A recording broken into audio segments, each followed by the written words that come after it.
This carving here is of Rongo Wahine. She married the great chief Kahungunu.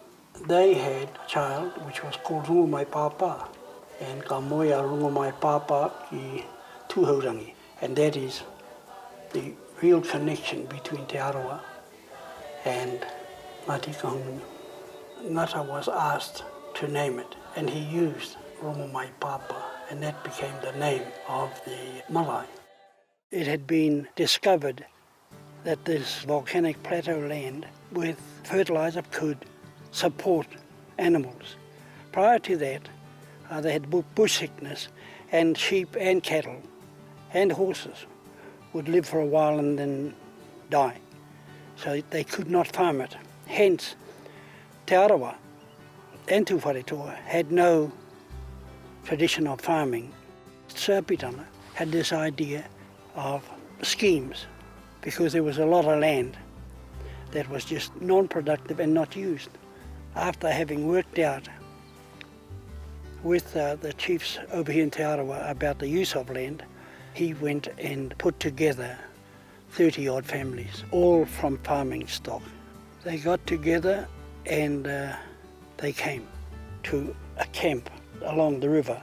They cleared the scrub, burnt it, and the way it worked, after they'd finished one farm, it would be allotted to one of them, and he would be given 20 cows, or I think it was, or something, and he'd start farming. Tio, Wharekura, or Joe, and my grandfather, both of them had seen service with the Pioneer Maori Battalion, and then they'd come back and went home, which was respectively Wairoa and Nuhaka, and then married, and then they had this opportunity to own their own farm, so they picked it up and ran with it.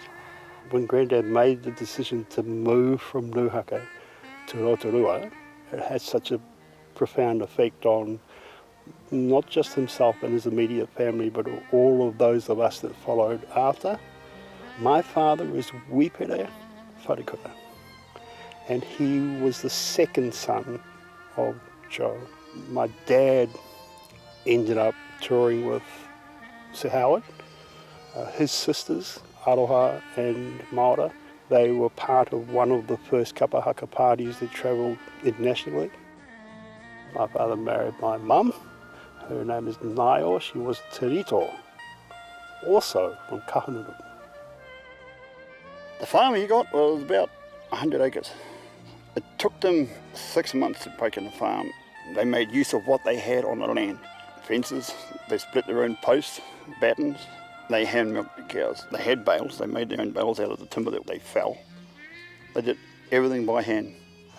This was the property that was allocated to my koro in amongst those 10 guys. So it was one of the earliest properties to be broken in, and this was the actual site of the first homestead that they built. When I say homestead, it was like a lean-to of 1 bedroom, 1 kitchen, and an all-encompassing living area, and that was it.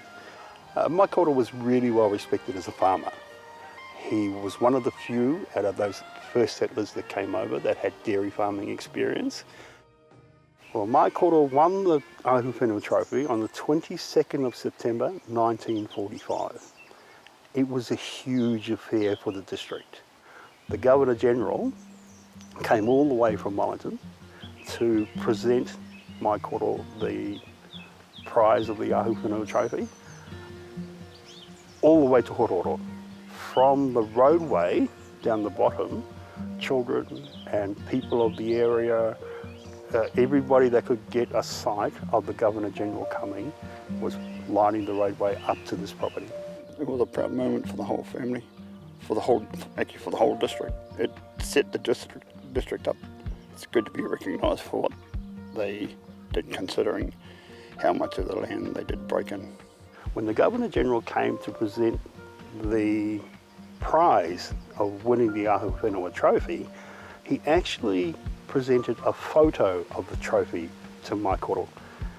It's a beautiful trophy, but in 1944 it was misplaced during a rail journey, In 1945, my koro won it, and then in 1946 it reappeared. So it seems as if that was the only time my koro was unlucky enough, fortunate enough to be involved in the occasion that he won it, but unlucky enough in the same time because that was the one year that the trophy was misplaced.